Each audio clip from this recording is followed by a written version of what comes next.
Hey guys, today I'm here to do my April favorites and I'm gonna go ahead and just get right into it. Shockingly, I don't have a music favorite for you guys, though I was really excited this month because Green Day was actually inducted into the Rock and Roll Hall of Fame in April, and in case you can't tell by my poster back there, I'm a huge Green Day fan, particularly of their older stuff, so congratulations to Green Day, you epically deserve it. I do, however, have two TV show favorites, and they're both cop shows, and the first one of those is Chicago PD.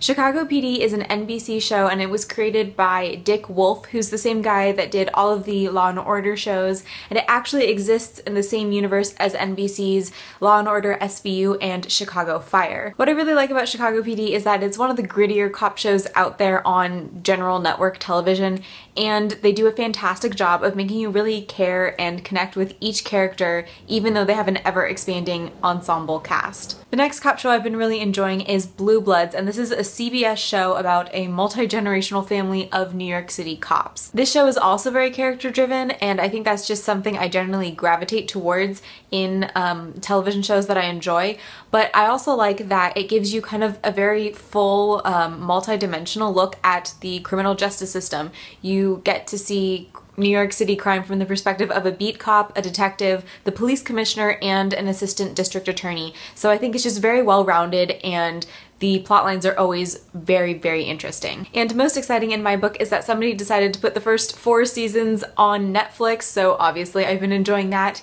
And in case you're not sucked in enough, Tom Selleck is in it. That handsome man. I actually have a book favorite of the month, which is kind of rare. I don't often talk about books in my favorite videos, but that is My Beloved World by Sonia Sotomayor. For those of you who don't know, Sotomayor is one of the current justices on the United States Supreme Court, and she's actually only the 3rd female justice ever to make it to the Supreme Court and the first Latino, so that's very exciting. I'm not sure whether I should classify this book as a memoir or autobiography because I'm not really clear on the distinction between those two genres, but basically in this book Sotomayor talks about her life from childhood growing up in the Bronx to immigrant parents who didn't have much education and didn't speak much English, all the way up to her first appointment as a US federal judge. I personally think this book just kind of came into my life at exactly the right time because I am currently very stressed out. I know I'm hiding it well, but we are about a week and a half from final exams, and towards the beginning of April I was feeling a little bit unmotivated and just generally kind of down about school and the future, and then I started listening to the audiobook version of Sotomayor's book, and it was just very inspiring to listen to her talk about all of the obstacles she's faced as a female minority going into the legal profession, and just all of the hard work that she put into it, and her attempt to kind of raise herself up, not in the eyes of others, but just for herself, just bettering herself to satiate her curiosity and her intense desire to help others. So I would highly recommend this book, and I would also recommend that you listen to the audiobook if you are really busy and you kind of want to listen on the go, because she actually narrates the introduction and prologue herself, and then the narrator who narrates the rest of the book does a fantastic job. Next up, I want to mention my YouTube favorites, and first we're going to talk about Vanessa over at Chbosky. Now, I think I've actually mentioned Vanessa's channel in a previous favorites video, but I can't exactly remember, and I'm just gonna mention her again anyways because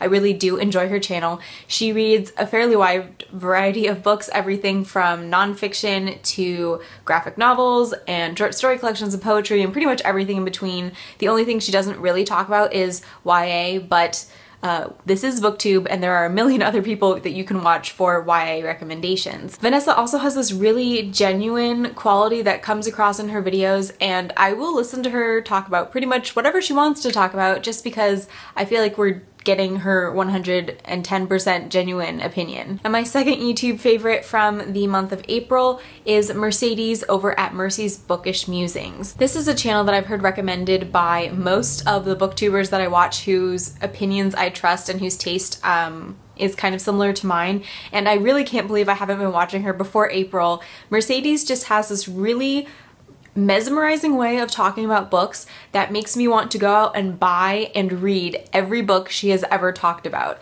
She also reads a crazy amount of books per month and does very in-depth, thorough reviews. So if you're interested in literary fiction or graphic novels or you would like to start incorporating more Asian themed or Asian authors into your reading, I would highly suggest you go check out her channel. And then quickly, I just want to jump into 2 beauty or style favorites, and the first one of those is Dry Shampoo. This is the Dove Hair Therapy Refresh+Care Volume Dry Shampoo. I'm pretty sure I just read everything that was on here, and I'm not sure I needed to. This might be a bit TMI, but I just tend to be a very oily person. My skin is very oily and my scalp gets very, very oily, so I actually wash my hair every single day, and I know that's a bit of a controversial opinion in the beauty world, but trust me, nobody would want to be around me if I didn't wash my hair every day. However, I do try and give my hair a little bit of a break on the weekends. I don't really straighten it or wash it every single day. When I know I'm just gonna be home, I do use this on the weekends. It's also nice if you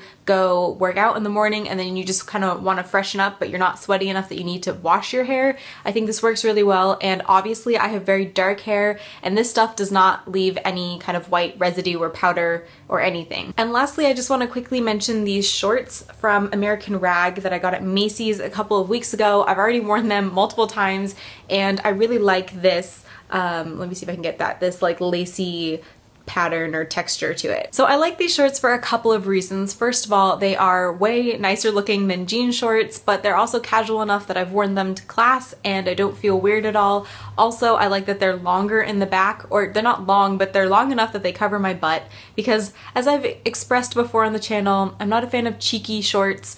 I personally am of the opinion that your butt is meant to be covered. Anyways, I hope you guys had a great month. Let me know some of the things you've been liking down below, and I will talk to you next time. Bye!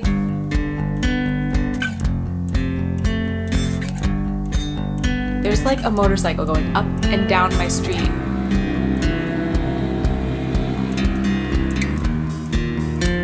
Okay, cool.